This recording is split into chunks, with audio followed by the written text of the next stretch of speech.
L'immobilier français traverse aujourd'hui une mutation historique. Et il est marqué par un paradoxe frappant. Des millions de mètres carrés de bureaux restent vides alors que la pénurie de logements n'a jamais été aussi critique. Le modèle de construction traditionnel, basé sur l'étalement urbain et le bétonnage de terre vierge, s'essouffle malheureusement face aux nouvelles exigences écologiques et au changement de nos modes de vie. Si l'on observe nos métropoles, le paysage urbain de demain est déjà là, fiché dans des structures de béton obsolètes qui ne demandent qu'à changer de destination pour retrouver une utilité sociale et économique. Cette opportunité massive, que l'on appelle le recyclage urbain, n'est plus une simple tendance de niche, mais devient le pilier central de la relance immobilière pour les décennies à venir. Parlons de l'objectif de la relance immobilière.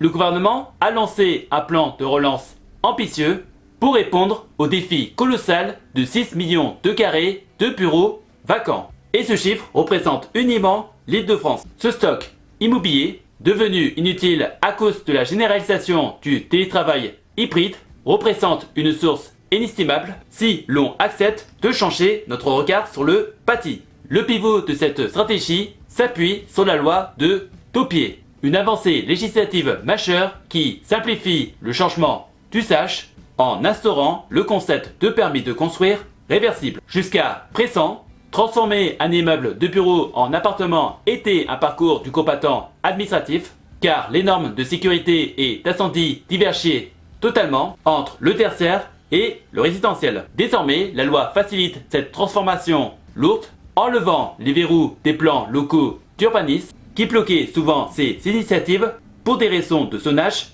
rigides. L'État encourage activement cette mutation avec des incitations fiscales massives, car l'enjeu est également environnemental. Transformer un bâtiment existant émet 50% de gaz à effet de serre en moins que de construire du neuf. Car on conserve la structure porteuse, on estime que ce gisement pourrait créer jusqu'à 150 000 logements sans consommer un seul mètre de carré de terrain naturel supplémentaire. Cela permet de transformer des zones tertiaires mortes le soir en quartiers de vie dynamiques et mixtes. En favorisant cette seconde vie des immeubles, la France espère combler son retard structurel de construction tout en limitant les coûts d'infrastructures publiques qui explosent lors de l'étalement urbain. Parlons des types de biens à reconvertir.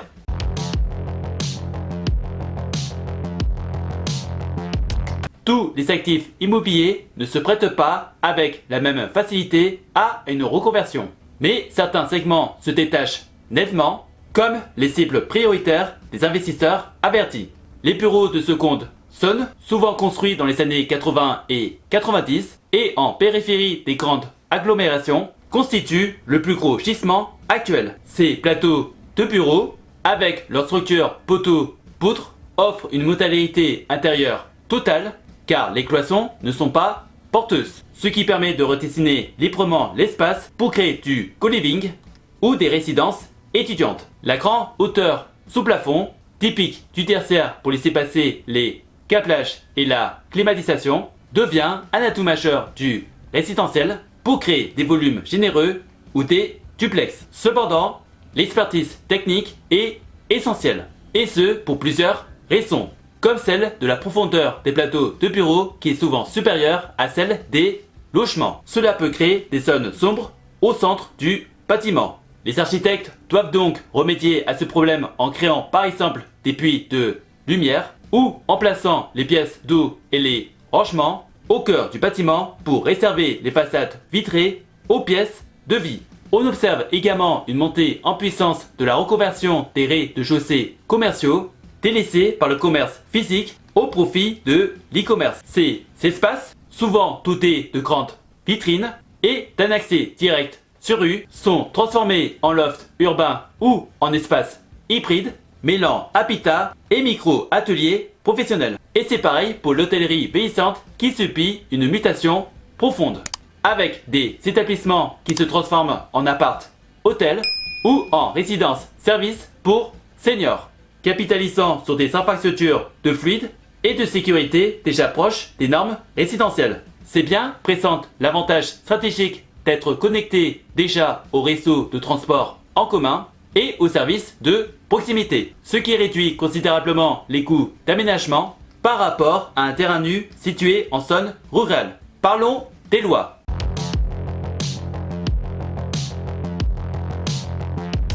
La loi sur le zéro artificialisation nette est en train de provoquer un séisme dans le monde de l'aménagement du territoire. L'objectif est radical.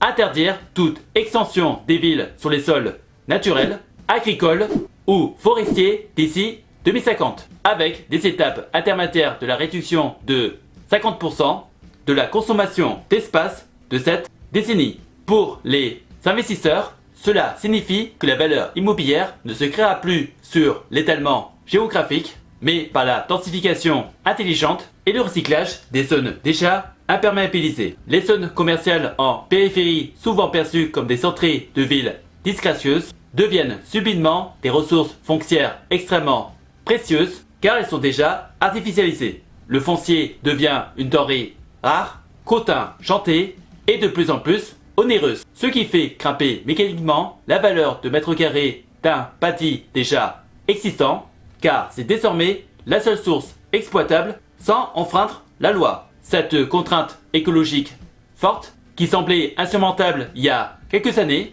force désormais les promoteurs et les mairies à collaborer pour devenir des recycleurs urbains. Les municipalités, autrefois frileuses à l'idée de densifier, favorisent aujourd'hui les projets de surévaluation ou de transformation radicale de bureaux pour répondre à la demande locative sans sacrifier leur dernier espace vert. Comment investir dans ces projets?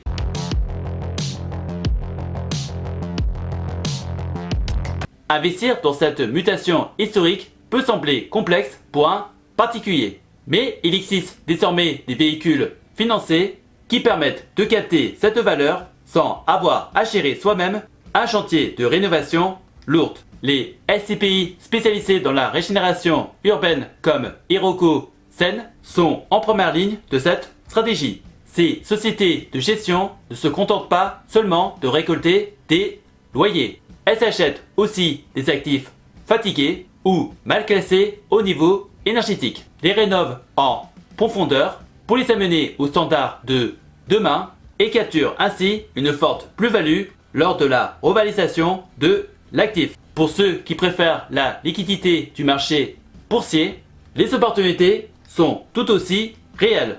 Des géants de la promotion comme Nexity ont pivoté leur modèle économique pour devenir des ambassadeurs urbains spécialisés dans la rénovation de quartiers entiers.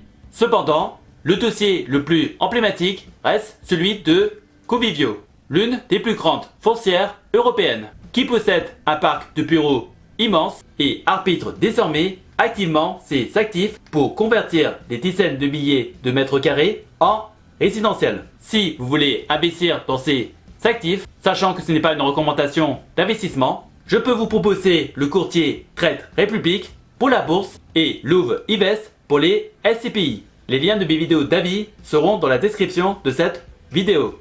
Si vous avez des questions, n'hésitez pas à me les poser dans les commentaires et j'essaierai de vous donner des réponses claires et précises. Et si par hasard tu cherches des solutions pour faire travailler ton argent ou générer un revenu passif, tu peux regarder dans la description de la vidéo des playlists de vidéos d'avis de plateformes d'investissement que j'utilise pour faire travailler mon argent, que ce soit dans la bourse, les prêts, l'immobilier ou les crypto-monnaies.